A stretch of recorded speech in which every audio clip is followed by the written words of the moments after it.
What's up, everyone? I hope you're doing fantastically well today. It is Tuesday, June 30th, 2020, and we are halfway through this fuck shit of a year that is 2020. We're halfway there, but it doesn't mean we can see the light at the end of the tunnel because some of y'all motherfuckers don't know how to act and we can't get rid of coronavirus yet. But that's another podcast, another conversation for a different night. Tonight, I'm here with Shawan Humes to talk about mixed martial arts and combat sports. How are you doing there, sir? No complaints here. Just in a state that will soon be under military control and completely shut down. Seems like. See, there was a time where you could make those kind of jokes and people would be like, ah ha ha ha, you're just joking, you're just joking. Now we're almost at the point where you can't make those types of jokes because the shit might just come to fruition. So let's not do that. Because I'm trying to do some things. Like I've been sitting here for the last like for New Year's Eve this year, New Year's or New Year's Eve, I booked myself a trip to Cartagena, Colombia. So I'm looking at this plate like, yo, I spent all this money to go to Colombia for New Year's because I want to be somewhere warm every year now, starting out. And I'm like, I may not be able to go. Oh It's yeah, this. there's a some. I had these people I know in my neighborhood for their daughters. Was gonna be her 17th or 18th birthday. I don't know. They were gonna take her to Boston for a week and go see a Taylor Swift show. And they were gonna take like four of her friends and a bunch of family. I mean, there was gonna be like ton. And we're talking about good seats. We're talking about like upfront, thousands of dollars, and all that just out the window. So yeah, I'm We're sitting talking here like looking almost a like $20,000 trip. I'm looking like, man, we gotta make this work because December come Q3, we need to be able to travel again because Q4 I need to be able to get out and be able to do my thing. I can't be in the house again for the third of the last four New Year's, but that's neither here nor there, man. Let's talk about some MMA action, and we had a hell of a card to talk about on Saturday, at least from the main event standpoint, with UFC Vegas 4. And as the story goes, I usually talk about this a lot in professional wrestling, and it works also in talking about MMA. But the excitement of a card usually comes out when talking about the main event. The rest of the card can suck, but if the main event delivers, people will have a positive mindset when it comes to that show.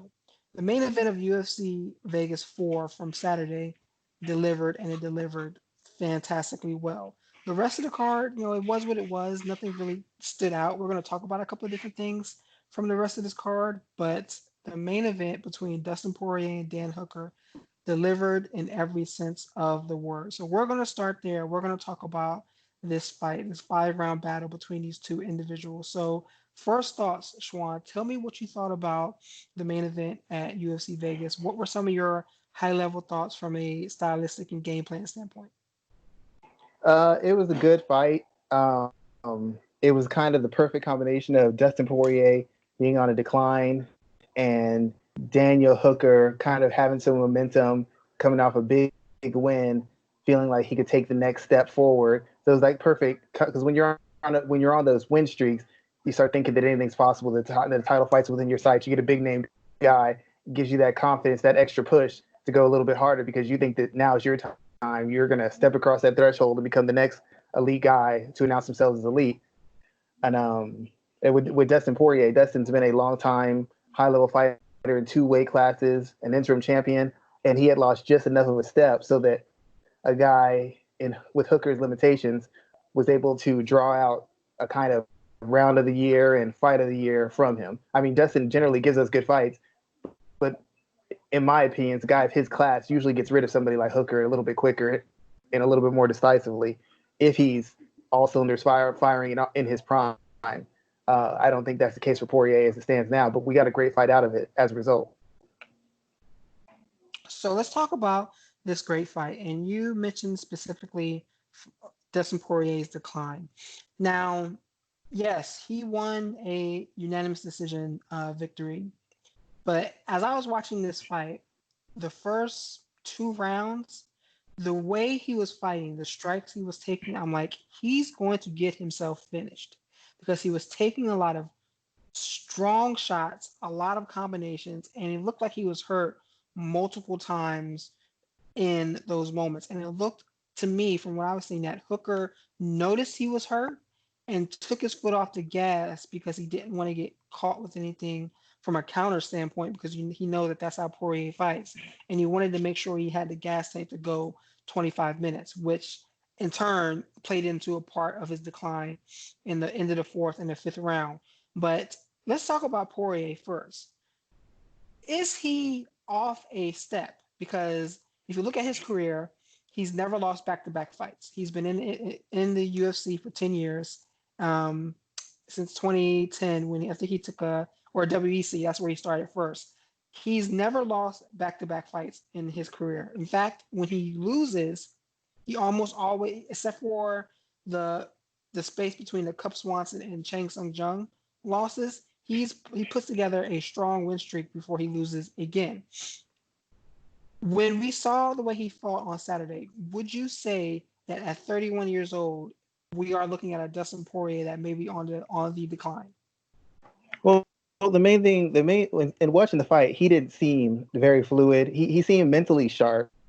You could see his eyes were seeing everything. You saw that he was having the correct technical reactions as far as his movements and his placements. What I didn't see initially was that snap. I didn't see that fluidity. I didn't see that sharpness. It's like he had to warm himself up. And Dustin's never been a historic. He's not like a Donald Cerrone who's a historically slow starter. Dustin's usually on it from the word go. So the fact he had to work himself into it gave some concerns to me. Secondly, Dustin Poirier, even though he's never lost two fights back to back, the fact of the matter is, if you look at his resume, he's been fighting in two really tough divisions. He's fought really, really tough guys. And since Dustin is known for putting on fight of the night type fights, guess what that means? That means none of these fights are easy. Regardless of who he's fighting, he finds some way to make it a difficult, challenging, punishing fight on both ends. So if that's the case, he's been doing this for how many years? And in the last 3 to 5 years, it's been almost, mostly top 10 ranked guys, some of the best guys they've had in the divisions, best guys they've had in the UFCs, and he's been going back against them with the highest skill levels, huge punchers, great athletes, grinding, punishing fighters, and he's been basically pretty much facing them back to back to back to back to back. That kind of wear and tear will put extra miles on you. And I always tell people, you can be a world-class athlete, you can be a world-class fighter, but when you face a certain amount of punishment against a certain amount of certain caliber of opponents, essentially what you're doing is you're having some of that world-class beaten out of you. I think every top-end fighter should get some soft touches in between to extend their career and to get them chances to develop stuff in a live action frame where they can develop certain defensive aspects, certain offensive counters, maybe tighten up things so that they're not making the same mistakes and having the same holes in their game when they're facing the elite guys. Because when you face elite guys, you never get a chance to work on anything. All you can do is refine your strengths and refine things you do well, because that's all you have the time to do, because you're facing guys who you can't make a mistake against. So you can't take chances. You can't be risky. You can't be creative. You have to stick to the formula and just get really good at what you already do instead of developing new skills or a greater range of skills. And that's the third thing that I'm looking at when I see Poirier. Poirier, technically, he's kind of stagnated. He hasn't regressed, but he still doesn't defend takedowns very well. He's offensively fine in the pocket, but he's always been hittable before. He's still hittable now. And even though he's often the better athlete, more physically stronger and powerful than a lot of guys he fights, he still doesn't actively look for takedowns enough and look for control to avoid the exchanges that he doesn't have to have. At a fight against somebody like Hooker, Hooker's not the athlete he is. Hooker's not as strong as he is. Hooker doesn't hit as hard as he is. Instead of getting into an extended firefight, why not work some more takedowns and get in control positions and just wear him out, lean on him, burn up that gas tank, touch the body, take the legs out from under him on the ground. Then when he gets back up, finish him off. Why not? Why is he still getting taken down, and instead of defending the takedown, going for the guillotine? Like, that's something that people have been calling out for the past 3 to 5 years, and he still does it, regardless of who he's facing. He still does it almost every single time, which is fine if you get the submission and you can threaten it, get back to your feet or reverse. But what if you're not? What if you're getting a legitimate grappler? You just gave them the position they want. Now they're going to finish you. He tried that against Khabib. He's done it so much times that he couldn't even get out of his own way to do it against a guy he knew it was not going to work against. So that's why I think we've already seen the best of him, because he's faced so many elite guys. It's like sparring. When you spar hard all the time, you can't try new things. You're just trying not to get your head taken off. So all you do is get better at what you already know how to do. You don't expand upon it. So technically, I don't see a lot of expansion. I see refinement. I see a little bit more seasoning. I see a little bit more deliberateness, a little bit more control, patience, but I don't see a vast array of new skills. Physically, he's been in so many wars and back and forth. There's no way he can maintain at the elite ends of being a high-end athlete anymore. And first of all, once you go back to it, he's just been doing this for a long time. He's just doing this for a long time. He's been training for a long time. He's been fighting for a long time. At some point, he's not a typical 31-year-old who started this when he's 23 or 26. So he's been doing this for a very long time. He's been training, getting injuries, getting through fights, being in wars. The amount of time he's put in adds to the mileage. The level of opponents he faces adds to the quality of the mileage, and his lack of diversity and skills just makes the mileage be applied in certain key aspects. Instead of it having spread out over the entirety of the MMA game, it's focused in these two areas. So all three of these factors is what I think has led us to seeing what's left of Dustin Poirier. Now, he's such a good athlete. He's so experienced that he's going to be able to navigate rough spots against lesser guys. I don't know that he beats any more elite guys at this point. I have my doubts at this point, especially after this fight. So I have been looking at some of Poirier's fight stats, and you're right. He is taking a lot of damage in his last few bouts.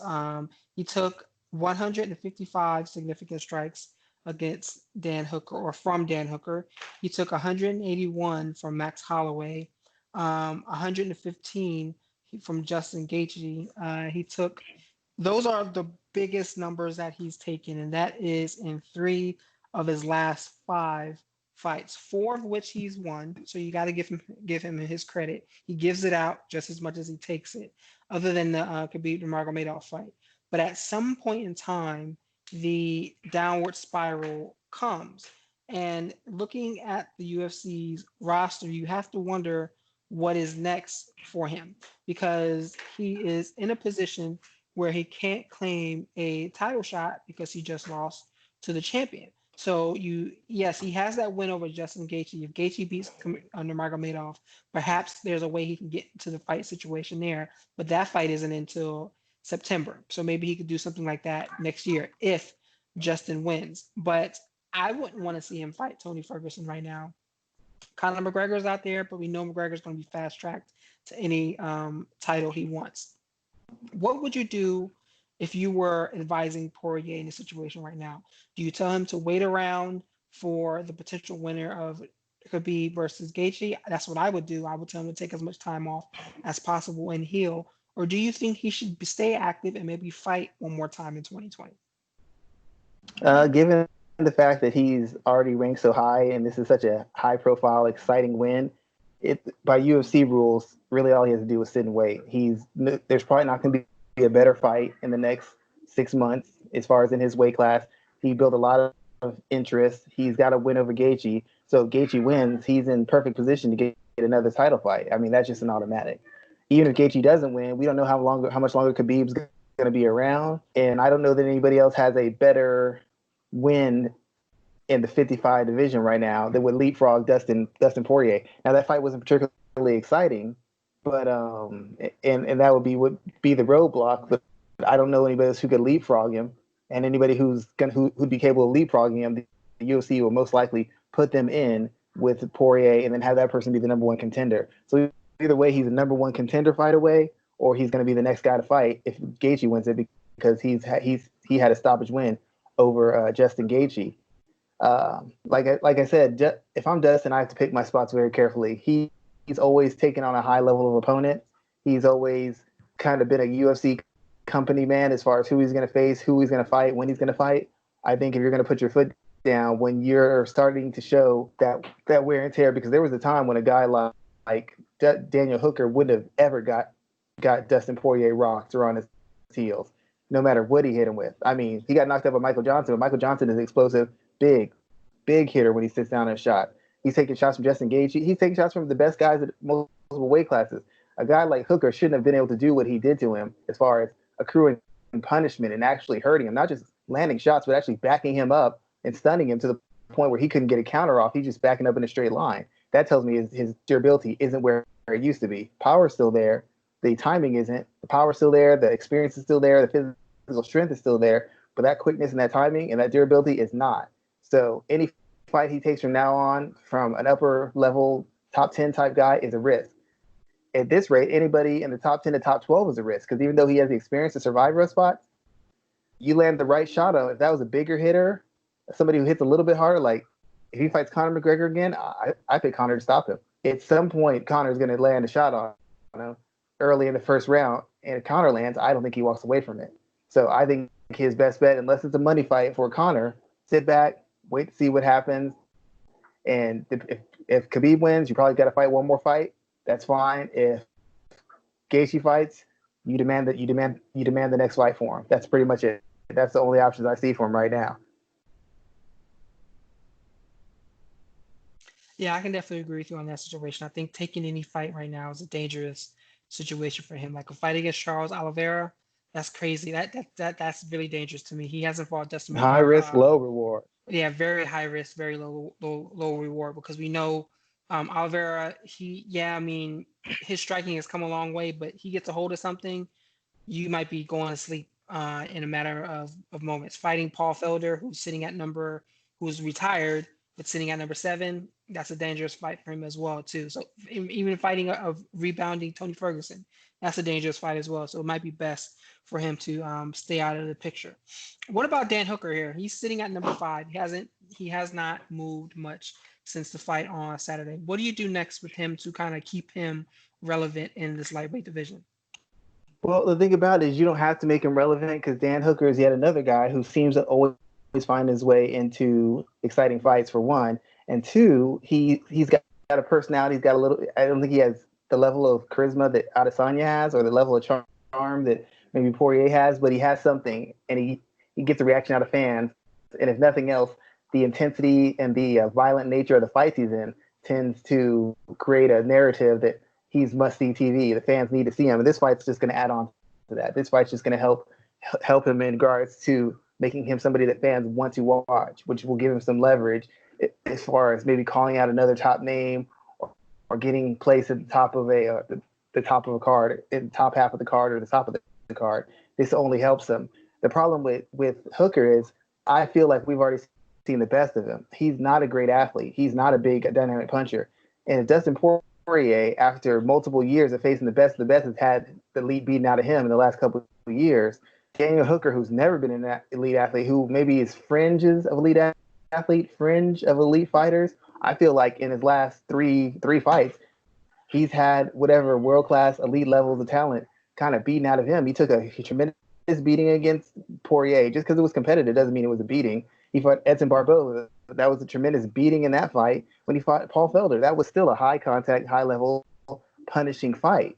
I believe that we may have very well seen the best of him in this last 3 to 5 fights, and we might be seeing a very steep decline. I think he's a good fighter, but the biggest thing going for Hooker is his durability and his camp.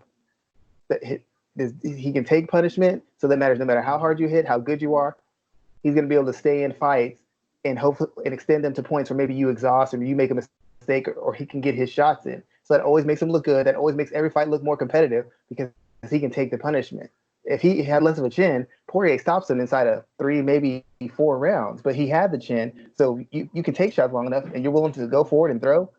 You're gonna do work. You're going to land shots on them, and that's going to play to his favor. But the second thing that I feel limits him is the fact that he's a very game plan oriented fighter. His camp comes up with great game plans, but as soon as somebody makes any sort of adjustment or catches on to what he's doing, it's a wrap. Against Felder, had a good round and a half, first 2 rounds. Felder figured him out. Felder started taking him apart. He won the fight, I think, after Felder got a cut and Felder slowed down a bit. But once Felder started figuring him out, he had no other option except to go forward, throw volume, and try to get takedowns. He didn't do anything technically to make another adjustment to force Felder out of his comfort zone. When he fought Poirier, he was a little bit sharper, counters a little bit sharper, using his length a little bit better. As soon as Poirier started finding his range, as soon as Poirier started picking his spots and setting up his shots a little bit better, he couldn't get out of the way of them. First 2 rounds, Poirier had a hard time getting to him.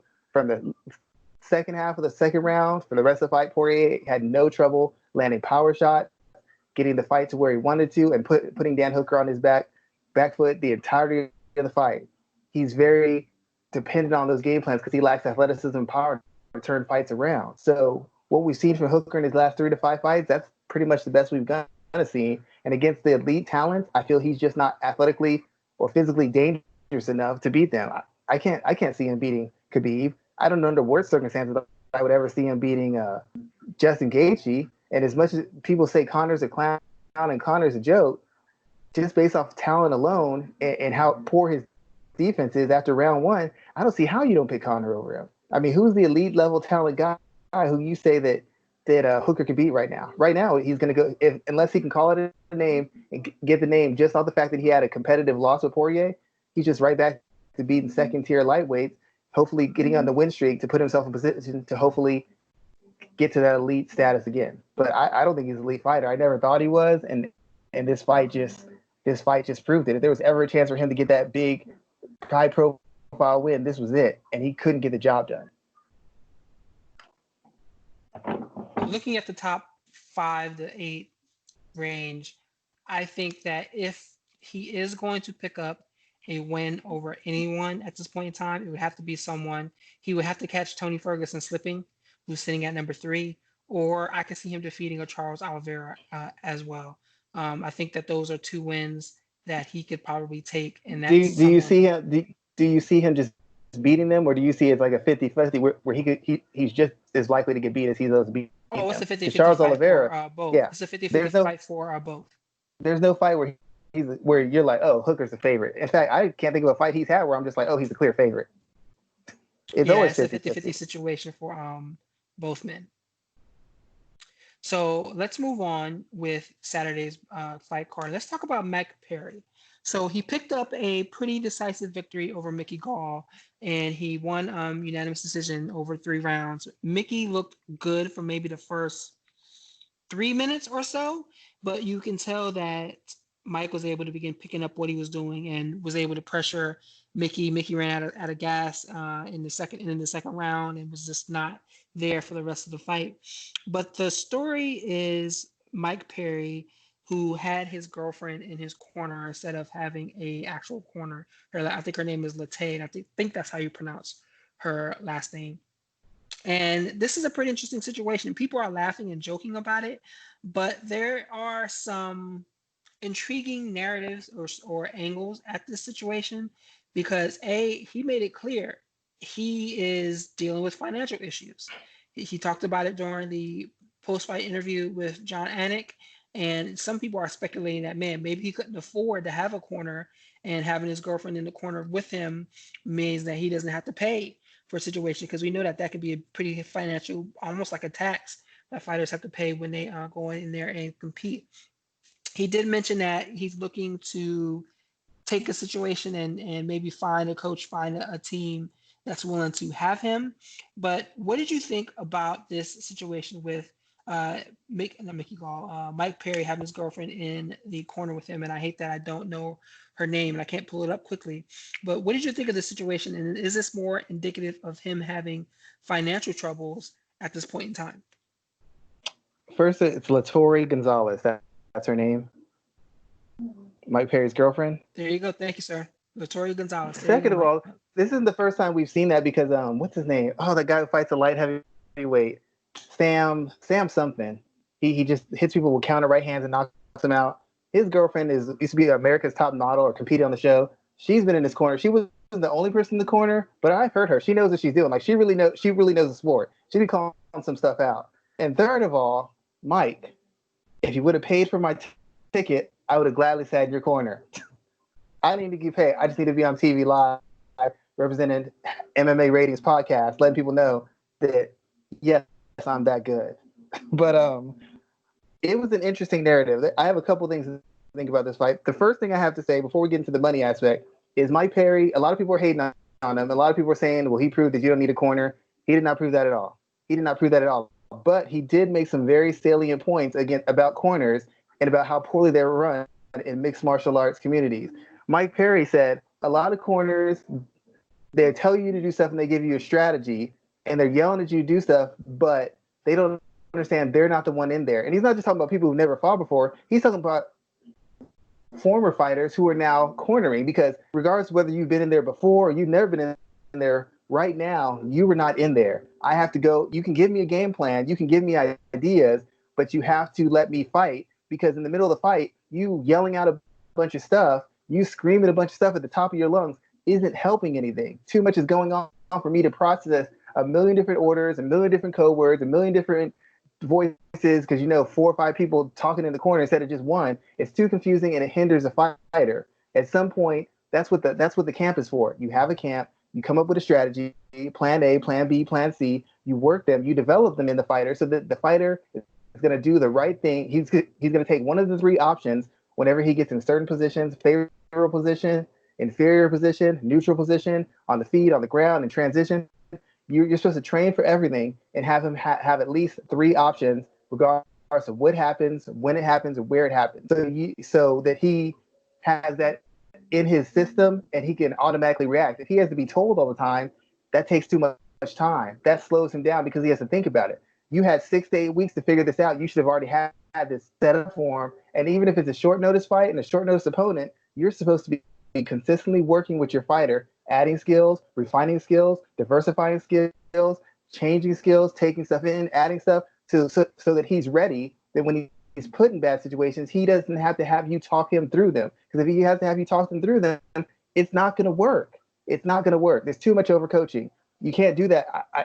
You can't do that in a fight. You can't do that in basketball. I can't tell you take a jab step, fake, jab step, drive the basket. We've already been drilling. We've already been training. You know what to do. You pick one of the 3 options. You make a move. I can't be coaching you through it. In between, I can coach you. And that's the second point. When you go in the corner, you got 50 people yelling at you. You need to do this. You need to do that. Tell them what you see.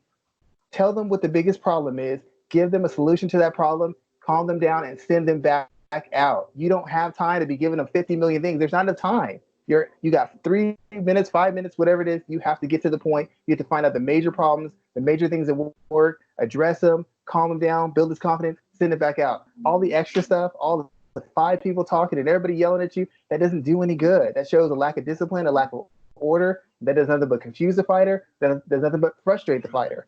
And third and lastly, he said, people talk down to fighters. He essentially said that. He's like, we're supposed to be in a partnership. I want a friendship where you're giving me ideas. You're talking to me. You're telling me what you think. You're telling me what you see. You're giving me suggestions, but you're not talking down to me. You're not talking crazy to me. You're not disrespecting me. You're respecting the fact that I fought. You're respecting the fact that I've won. And you're just giving me your take on things and allowing me to decide what I'm going to use from it and what I'm not going to. And as a person who's worked with fighters, and I've never been one, so I understand the point he's making. That's all I've ever told people. Hey, this is my idea. This is what I'm seeing. You might be seeing this, but I'm telling you, this is what I'm seeing from an objective point of view. This is something you need to look out for. If they use it, fine. If they don't, usually they end up calling me saying, I'm sorry, I didn't use that. But he made some very valid points about the holes in MMA coaching and we don't, and MMA fans don't know this because they don't watch a lot of other sports. If you watch other sports, keep it simple, keep it direct, keep it brief. MMA corners yell, scream, blah, blah, blah, 50,000 people talking and confusing the fighter. So he made some very valid points about the limitations of MMA corners and how they might want to better treat their fighters and how they might want to better do their craft when a fight's on the line. I can't even argue with it. He made some statements that I've been making for the past 3-4 years we've been doing this show. A lot of corners just aren't very well done. They're not very bright. They're confusing. They're frustrating, and they're disrespectful to fighters. And that's why you have fighters underperforming a lot of time because their camp isn't directing them in the manner that they should be prior to the fight or during the fight. So I think what he said about camps and about coaches is very important. And I think that might start some changes in mixed martial arts as far as how corners are run. And I think it's a welcome conversation that more people should be willing to have. Where do you think Perry goes from here? He was online today, doing his thing, talking shit about Nate Diaz. But from a standing standpoint, I mean, this fight wasn't enough to get him ranked in the top 15. It should not have. I mean, he is, No, he is who he is. Mickey Gall is terrible. But where do you think he should go next? I mean, you have names in the top 10 to 5.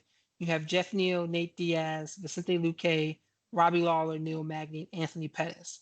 I think out of that group, Pettis might be the best bet for him, just because Pettis is on a decline. What would you do next for Yeah. Mike Perry? Perry, just before we go, you have to understand, if he would have been facing a better caliber opponent, Mike Perry most likely would have lost. Mickey Gall has very clear limitations on the feet, has very clear athletic limitations, and very clear limitations as a wrestler.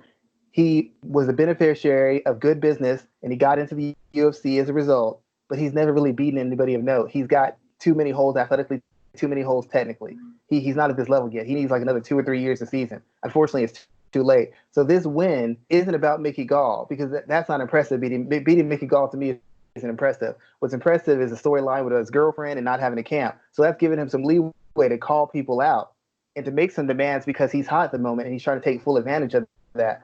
I would agree with you. He needs to face somebody who's not at their peak, somebody who's got some clear holes he can exploit, and someone who's a little bit limited is what they can do. Anthony Pettis is good because he's physically stronger than him. He should be able to wrestle him. And Anthony Pettis' wrestling has never been good. His striking is explosive and dynamic, but it's technically flawed. So even Mike Perry headhunting should be able to get some work done against Anthony Pettis. Pettis isn't as big a hitter as he used to be, and if Perry's chin is still there, he should be able to navigate that, wrestle him, and win a decision. He should be just picking guys who he can put wins together. He needs to put wins together. He doesn't need to be facing the best opposition or the most talented.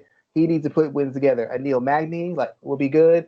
Anthony Pettis at this point will be good. Somebody who's got some skills, got some experience, but someone who is physically and technically limited enough that he can round himself into shape, get some easy rounds in, or at least some competitive but easier rounds in, less punishing rounds in, and put some wins together. He's 6-6 now. He needs to put 2 or 3 wins together.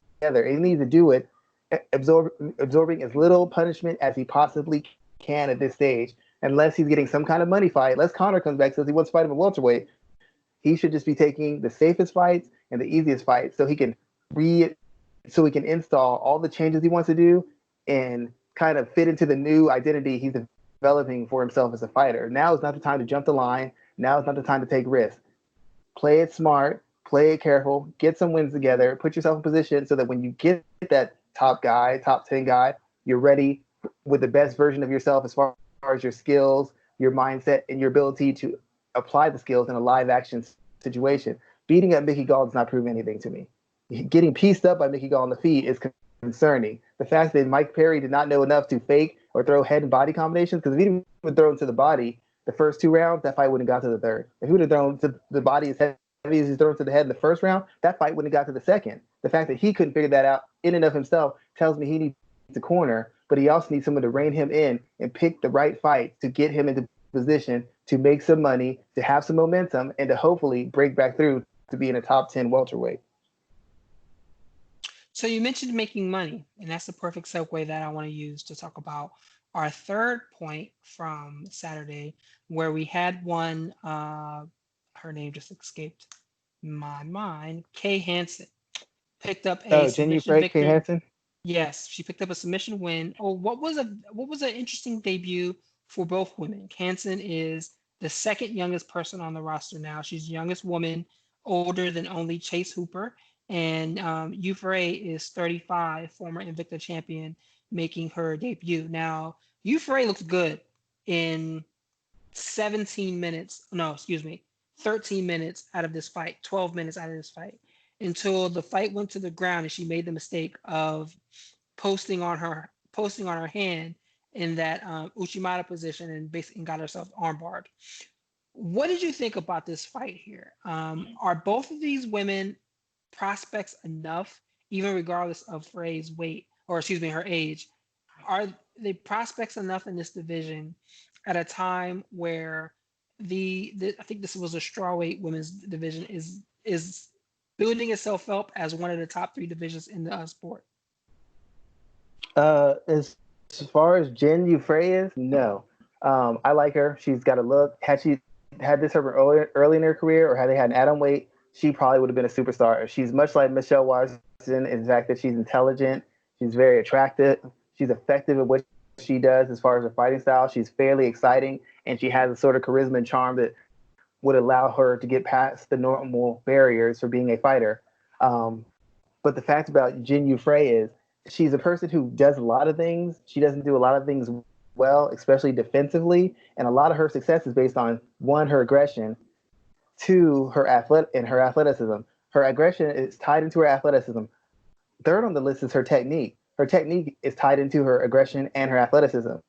When facing comparable athleticism, she's not nearly as aggressive. Her technique doesn't look nearly as stellar. And when she is forced to fight back, or she's forced into neutral positions where she has to fight for control of the fight, she usually concedes because she's used to bullying people and having her way. And when she fights a person with comparable athleticism, she might have moments where she can bully them and have her way and dictate them and outspeed them and outquick them.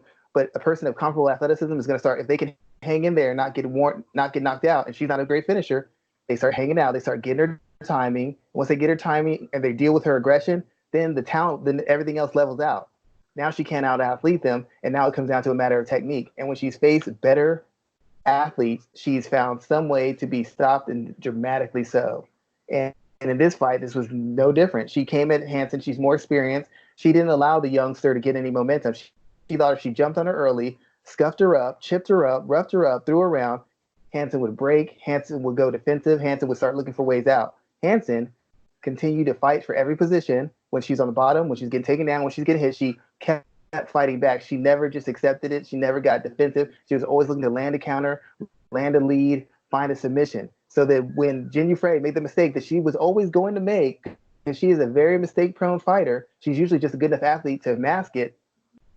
Hansen had the skill set and the athleticism to snatch it and finish it. If Hansen was a lesser athlete or less physical athlete, she doesn't get that submission. She would threaten her with it. Jin Frey would muscle out of it, athlete out of it, get control, cruise out the rest of the round, trying to play it safe. Hansen was a good enough athlete that when she made the mistake, she made her pay, and she ended the fight. Frey's physically declining. She's not particularly durable, and she's a bit of a front runner. And I say that with the utmost respect for her as a fighter, but you watch his River fight, she comes on strong early. If you don't go away, or you don't concede it and start fighting defensively, she starts falling apart, and she does not like being pressured. And at this weight class, there's a million girls who can pressure her. Physically, they can pressure her. Technically, they can pressure her. And she doesn't have enough athleticism at this point, and she does not have enough physicality or size at this point to do much more than, come out strong or win a strong round or two. And then she's essentially in the position Jessica Eye was at bantamweight, a good enough athlete to navigate against these monsters, but not nearly strong enough or durable enough to make up for her lack of all-round presence technically and the lack of physicality she has. She doesn't have the skill set, and she doesn't have the physical tools to navigate that at this weight class. She'll be competitive, but I don't think she ever puts 2 or 3 wins together.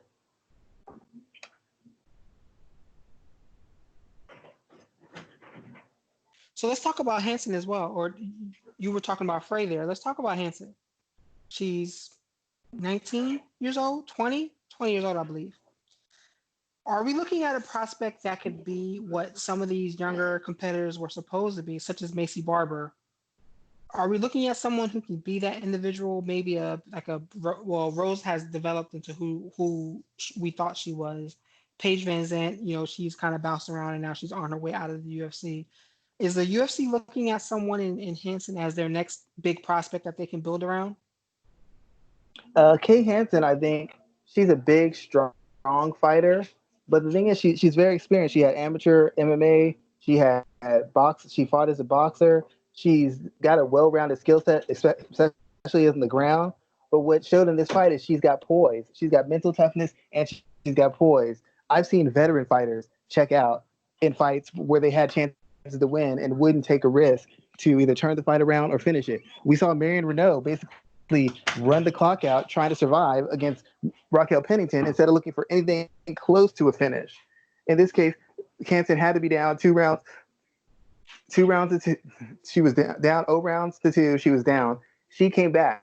She was looking for the submission. She never capitulated. She never took her foot off the gas, and she was always looking to turn the fight around and to finish. I think mentally that shows a lot. You saw Van Buren against Tisha Torres, and at no point did she ramp up the aggression, switch up anything she was doing to force the fight into ranges where she could exploit Torres. She just accepted the fact she's losing, kept doing the same thing, kept walking in the same combinations, losing. Jessica Eye did the same thing against Cynthia Calvillo, and Jessica Eye is a very, very experienced person. Kay Hansen refused to go down without swinging, not surviving without swinging. And I feel she's got a broad enough skill set. She doesn't have the seasoning yet. She doesn't have the experience yet. And against some of these bigger, stronger girls, that's going to hinder her. But luckily, some of the lower level girls, they don't have the skill set she has. Not the all round actual offensive skill set. They can get takedowns. They can hold you up against the cage. They're not great on the feet, offensively or defensively, and they're not great finishers when it comes to submissions. So I think that the width of her skills and the poise she's shown and some of the experience she has as far as where she's training at, I think that separates her this weight class. I think she had the roughest first couple rounds you could have as a fighter at the UFC level, and she came back and she won it against a very experienced, proven world championship level fighter. As flawed as she is, Ray's still a world champion. That's a tough fight. So I think Hansen very well could be a star. I mean, she puts 2 wins together in this division. We'll be talking about her as a title contender.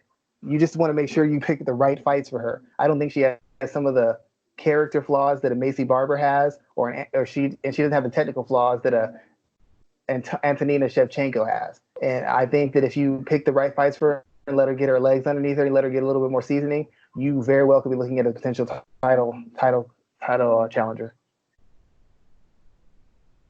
Good thoughts there, sir. Is there anything else from Saturday's card that stands out for you, worth talking about?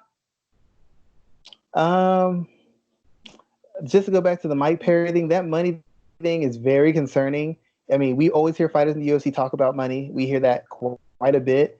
And to hear him talk about it, and just a couple months before, Tyrone Williams somehow how he blew a bunch of money and kind of the spot it put him in, it just really makes you wonder, it makes you wonder the mindset these guys are thinking about. It makes you wonder if they are looking at it as a business, or it makes you wonder if they're just so desperate to have that UFC in front of their name or behind it that they're willing to really shortchange themselves long term. Because the UFC doesn't do anybody any real favors, not even the guys who make the money. So to expose yourself to certain risks inherent in the fight game, and then expose yourself to certain risks in the middle of a pandemic for the kind of money they're making, it makes you wonder, who's managing them? What is their mindset? Some of y'all have families, some of y'all have kids. What is the logic? What is the logic that you run yourself through that allows you to continue to be in a situation that seemingly isn't in your favor, and it's really just a matter of a company taking advantage of you without anything remotely close to fair compensation or benefit? It just makes me really wonder about what's going on, and maybe something shouldn't be done from an outside source to protect some of these fighters, because a lot of them seem to be incapable of making good decisions in and of themselves. Awesome, sir. I appreciate that, the thoughts there. Let's move into the next topic today, because I've been wanting to talk about something that we haven't talked about in a while, and that's the world of boxing. As sports are slowly getting back into the swing of things, we have soccer, women's soccer just started, men's soccer has been going on in other countries. NBA starts this month, baseball starts this month, and hockey as well. As other sports are picking up, the boxing seems to be going at a little bit of a more slow clip. So as some cards are being held, we see some following UFC events in the past couple of weeks. From a boxing standpoint, what should people look forward to in a space that might be amongst the last to really get up to running as coronavirus moves its way through the country? Well, the thing about boxing as it stands right now is you should be getting to see a lot of the fights you might not have seen in better times. Fighters were used to getting paid. Some fighters were getting used to getting paid high salaries to face guys who weren't threats, guys who weren't names. Due to this pandemic and the fact that money's is a premium, you can't just get people to buy in just to see you. They want to see you against someone real. They want to see you against legitimate opposition. They want to see you against a guy that they recognize. That's how fighters are going to continue to make big money and maybe not get pay-per-views, but draw ratings and maybe potentially get pay-per-views. You have to have quality opposition.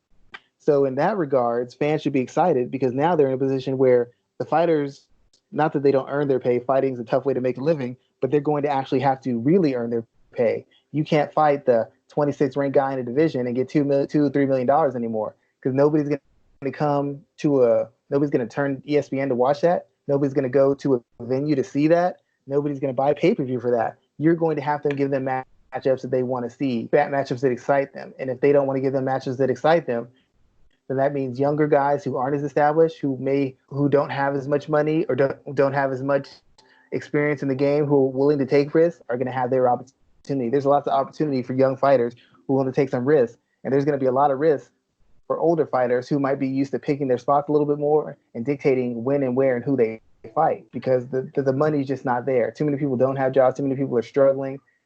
You want them to put their hard-earned money down. You want them to make trips out to see something. You got to give them something to see. Are there any fights that you're really keeping an eye on right now and looking forward to seeing that have been announced? Linares versus Fortuna, just because Linares is one of the best offensive technicians, in my opinion, in boxing history. He's just so smooth, which is odd because he's so terrible defensively. And Javier Fortuna is a lesser-known guy who's basically at a crossroads fight. He was supposed to be one of the next great fighters, and he's underachieved criminally. He's been in some good fights, shown world-class, all-time great ability, but has never put it all together. So this is a very important crossroads fight. I'm trying to see who they're going to have Terrence Crawford fight against next. You're interested because him and Errol Spence seem to be on a collision course, but they're probably going to have to get at least another fight, maybe 2 fights out of the way before they have a chance to face off against one another. So I'm interested to see that. I think Errol Spence is supposed to fight Danny Garcia. That'll be a good fight because Danny Garcia is considered one of the better welterweights, a former champion, has faced the 2 other best welterweights in the division, and it'll be a chance for Errol Spence to fight a guy with a name and a guy who's accomplished at the weight class instead of a guy who's just moving up like Mikey Garcia did. And of course, the potential Anthony Joshua and Fury fight. I don't know if it's going to be Fury and Wilder or Fury and Joshua. Either way, it'd be a big name, high profile heavyweight boxing match, which is always good for sports as a whole. You know, everybody, as much as we bash on heavyweight boxing, when it's 2 good heavyweights, people will put their money out to see it and see what's going on. Okay, cool there. So we have a pretty light load today because there aren't any fights this weekend, but we do have some listener questions. And the first one, Schwan, is a knife in your boy's heart. So today it was announced that Angela Hill and Michelle Waterson are fighting on August 22nd. And I don't know what to do with myself here, man, because we don't live in a world where they both could win. We don't live in a world where they both can get all the money that they deserve. One of them has to lose on August 22nd. My first glance at this is thinking that Michelle is going to lose this fight. And I believe that Angela is on a little bit more of an upswing. And there's something about the way Michelle's fighting right now where she is, it seems like she's trying to stick to point fighting too much, and she's not doing enough to get the victory, like to cross the finish line with enough of a burst to get the victory. That's really what I think hindered her against Carla Esparza. If she would have kept fighting like she did in the first round, I think she would have won that fight, but she kept her foot off the gas, or she took her foot off the gas and got content with avoiding the takedown and not doing enough on the feet. Angela Hill, on the other hand, seems like she's on more of a warpath right now. I think she defeated Claudia Gadelha. I don't think she lost that fight there, but she seems like she's fighting with more of a chip on her shoulder, which I believe will play into this fight here. However, still, I'm heartbroken. You know, probably my two favorite women's fighters are competing, and I don't know if I'm going to be able to watch it, man. Yeah, it's Dana White got tired of you running your mouth and said, I'm going to teach him a lesson. I'm going to give him a fight that either way, his heart's going to be broken. Either way, he's going to be crying one way or another after this fight. I ain't giving him nothing. There'll be no joy for Raphael. But you know what? After this fight is over. This coming. I really saw this coming, and I acted like I didn't see it coming. But when they both, because they fought on the same denial. card. It's called denial, Raphael. That's what it's called. You didn't act. It wasn't an act. You didn't want to believe it. It wasn't an act. You didn't want to believe it. No, it's not going to happen, Schwan. He would do that to me. I saw it coming, and they both lost on the same card, both via like close split decision. And it's just like, you know what? They're going to do this. Thankfully, the UFC is not cutting is not really cutting fighters right now, so I don't think they will cut either one of these women. But man, I'm still heartbroken. Yeah, I mean, to be honest, for both fighters, it's probably the best, most winnable fight for them right now, as far as with somebody who's going to give them some attention and some notoriety. For both fighters, Angela Hill has a fan base. I don't know that it's a loud and raucous one, but she's very active in social media. She's got a charisma. She's got a charm. As I've said this about Angela Hill before, if she could just put 3 or 4 wins together, Angela Hill would be a huge star. She could just win a big fight because she's got the charisma. She's got the nerdy aspect. She's very physically attractive. She's got a fairly exciting style. She's got physical tools, and she's just flawed enough to where almost every fight she's in is competitive and has some drama in it. She just is never able to put enough wins together to break through, in my opinion. Michelle Waterson has already kind of broken through because she's had a couple of name wins. The win over Herrig was a big win. The win over Paige Van Zandt was a huge win as far as separating her and putting her name. But she's consistently found ways to put 2 or 3 wins together. And so again, in this regard, both fighters are going to get attention. Both fighters are going to be, on the front page of websites, and it should be getting a lot of interviews from the UFC and from outside sports coverage. So this is a chance for Michelle to reassert herself as one of the better fighters and kind of separate herself a little bit. And this is a chance for Angela Hill to fight a name fighter and get a win over a name, and this time, in addition, a popular fighter. I'd have to agree with you. I think Waterson has been trying to be more of a point fighter and just win through takedowns and control and landing and being safe on the feet. I think that plays to her strength. She's a smaller person. She's not physically durable to get into exchanges with girls. I mean, you saw when Rose Namajunas kicked her in the head, she looked like she got shot, and when she lands on people, she doesn't have the same effect. She landed full power on Joanna, and Joanna's chin has been dinged up a couple times, and she couldn't move her. She couldn't back her up. She couldn't really hurt her, even when she put shots together. Even against Carla Esparza, when she did land, she couldn't do a lot. She couldn't do a lot with her. She almost went purely defensively, trying to stay off the ground because she knows that Carla Esparza gets up against the cage or gets her on the ground. Physically, it's going to wear on her so much having a bigger, stronger person on her. And also, Carla Esparza tees off her on the ground. She's got nothing for her. Physically, she can't handle that kind of abuse. So I think she's trying to play the distance game, pot shot, land a couple shots here and there, get a takedown, and slow the pace of the fight so that if she lands 1 or 2 big shots or gets a takedown, that essentially determines the round. And it's a smart line of logic. It allows her to not take as much abuse and look good or look like she's confusing her opponents because they can't be as efficient or effective as they want to be. But it puts her on that tightrope where if the opponent lands 3 or 4 shots, the round's theirs. If she lands 3 or 4 shots, the round's hers. But that could go 50-50 either way, especially when you're not a power puncher. I guess I'd have to favor Hill. Hill's a more durable fighter. I think if Hill would have put Michelle Waterson in the same situation she had Claudia Gadelha, I think she stops Waterson. Waterson, to me, isn't physically durable enough. She doesn't hit hard enough. And Hill's the better athlete. She's probably not quicker, but she's the better athlete at this stage, and she's physically stronger. The only advantage that Waterson has is that Waterson is very tough, and Waterson tends to fight in a very sneaky and slick manner. Even against Joanna, she was able to hang on long enough to find a chink in the armor and put herself in position where she could have finished the fight. She wasn't super close to it, but given how that fight was going, you would have thought she would have had any chance at all to get in a position to finish Joanna, and she did. And basically what she's been winning by, she's just been outsmarting opponents, overloading them with strikes and fakes, getting takedowns, controlling them, getting back to her feet, getting into the outside range, picking them up, picking at them when they commit, taking them down, winning rounds up against the cage, winning rounds on the ground, and just and throwing volume and just essentially hindering her opponent's ability to be effective offensively. She's trying to play a game she doesn't necessarily have the tools for, but a game most MMA fighters aren't smart enough to figure out, more smart or skilled enough to figure out. So in that regard, she could outsmart her, but I think there's such a gap as far as the physical skills and the fact that Michelle Waterson's defense is so bad on the feet. I don't see how she wins this. I mean, unless Angela just has a tremendous brain fart. And it's possible.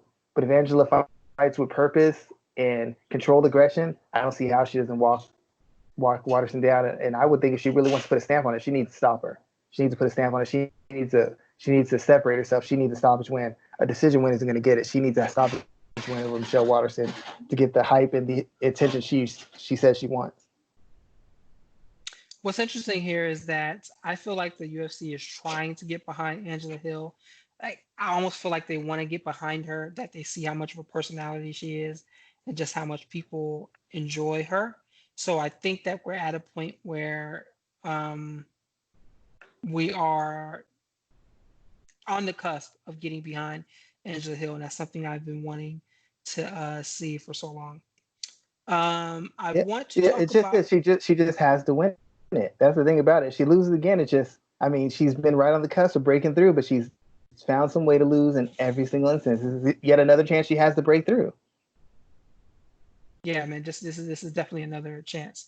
Let's talk about Dustin Poirier, because the next question we have is where did he stand on the list of all-time greats? So Dustin Poirier is an interim champion, and or he was an interim champion. You know, he's never been an undisputed champ. If you look at his record, he has wins over Max Holloway, Eddie Alvarez, Justin Gaethje, Anthony Pettis. Four champions right there. He has wins over Jim Miller, um, Diego Brandao. Let's see. He has two wins over Max Holloway. I forgot about that. I forgot about the first one. But he has two wins over Max Holloway. Those are probably his most important wins. When you look at his career, where do you think he will end up as an all-time great lightweight? Do you think he's in that consideration? Or if he doesn't get the lineal title, if he doesn't take that undisputed belt, will he not be considered amongst those greats? Or will he be just under the tier of the best of the best? As far as a fighter, I can see you saying he's an all-time great fighter just because he was a top five, top three fighter in two weight classes and an interim champion at one. It's hard for me to say he's a top lightweight of all time. I mean, he lost to Michael Johnson by stoppage.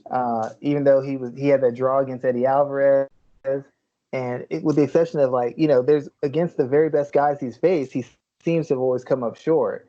It wasn't a I draw. mean, It wasn't a draw against Alvarez. He the That second fight one, was a no was contest. no contest? Okay, yeah. The first one was a no contest, and he stopped Eddie in the second one. I think I would say he's an all-time great fighter. I guess as far as the lightweight, given the runs he's put on multiple times, he's made it to the top 10, top five, whatever. You could say that. Being that he's never been an official defending champion, it's hard to really separate. I mean, the interim championship has some merit to it, but the fact of the matter is he won the interim championship against a featherweight, and then when he faced the champion, he was essentially just washed by him. It wasn't competitive on any level in any form or fashion. So I guess when you put together the amount of wins, the fact that he's beaten some elite guys and he's beaten them fairly impressively, you could say he's one of the best lightweights. The fact that he was never able to win a championship and he's never gone on a win streak like a Tony Ferguson might put some asterisks by it. But definitely, I think he's one of the all-time great fighters, just because of how long he's been doing it and the names on his resume and the fact that he was able to essentially dominate two weight classes.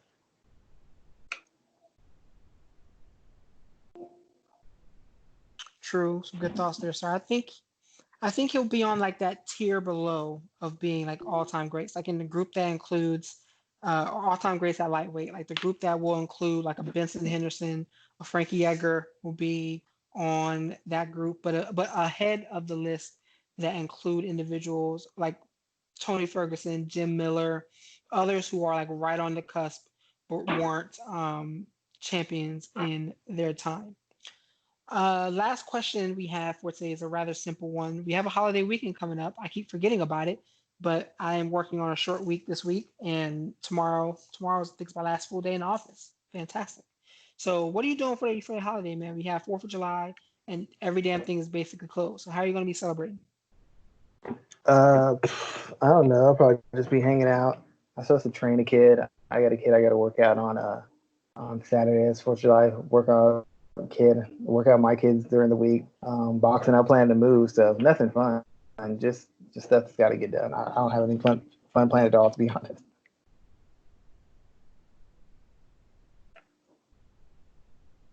Yeah, man, I'm trying to find the opportunity to sneak away to the beach, but I don't know what's going to happen. I may just be sitting in the house not doing shit as usual. Trying to make it not happen, but that's looks like it's going to be the case. I will be drinking though. that is definitely happening.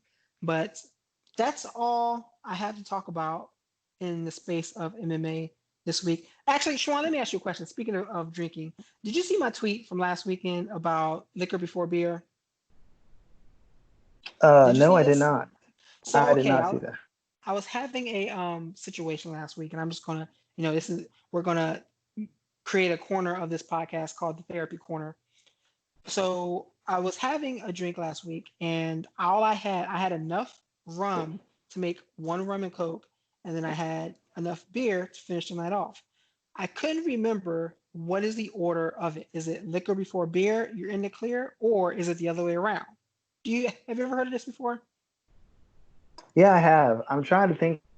I'm trying to think of which one it is. I want to So say. I want to say it's liquor before beer. I think that's what it is. so that's what I did, and I did not wake up. I definitely fell asleep drunk, but I didn't wake up hungover. However, it seems like everybody in the world wanted to peer pressure me into just shutting up and drinking that night to where, I felt kind of attacked.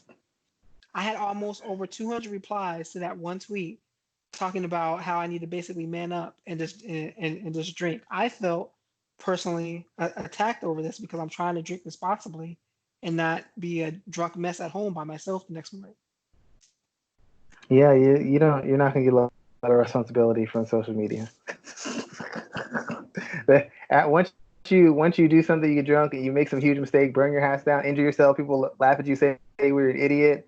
But before you do it, they'll be like, man, you ain't no what you a punk? You scared? That's why I don't follow you anyways, man. You sorry. They are not See, the ones to talk you off the cliff. They will laugh at you after you jump and injure yourself. the good thing about being on lockdown is I haven't been out ragingly drunk and been drunk tweeting, which I am famous for. I am good for drunk tweeting and drunk texting. Thankfully, we have not been out the house in a situation where that has occurred. But the minute it does, the minute we are free to go out and party like it's 1999 all over again, you might want to unfollow me. I might have to deactivate my Twitter that night. Yeah, you're probably gonna have to. And there's, I mean, when it's officially when people can really go out and it's gonna be really safe. Oh man, dude. I mean, you saw how it went the minute people got a taste of freedom, and the danger was still there. They get it to the point where the danger is manageable and it's safe, and people are really supposed to be out there. Man, it's gonna be so ugly. It's It's gonna be gonna be so ugly. so ugly. Not just Well, kids. It'll be kids passed out, parents passed out next to them. Like y'all going to the same parties? Damn. what it's going to be like. Unfortunately, it's not this weekend, so we're going to have to stay safe. But with that in mind, we will be back next week to talk about mixed martial arts. And as always, you can find our content on our flagship at MMAratings.net, which is where you can find all of our written content. I'm back to writing starting this week. Adam Martin is doing a lot of great content. Schwan Humes does content there as well. You can find our social media channels at MMA Ratings net on Instagram and Twitter. And you can also catch us on all of the podcast platforms, including Apple and Google Podcasts, Spotify, Breaker, Anchor, and a bunch of others. Or you can come over to YouTube and check out our content there. But with that in mind, Schwan, let everybody know how you're doing, or just tell everybody goodbye, and let's go ahead and close out for this week. I want to thank y'all again for listening to us. We're trying to. I don't know about Raphael, but I know myself. I'm trying to get maybe some couple interviews during this slow period, so we have something different. Hear a couple different voices. Hear somebody else argue with us instead of hearing us argue with each other. But I just want to thank everybody for supporting the show, and we're going to continue to get good content out there for you. And please stay safe during the 4th of July. I know people are stuck at home, but somebody's gonna make a run for it. I know somebody's gonna make a run for it. So if you do, just be safe. Have a good night.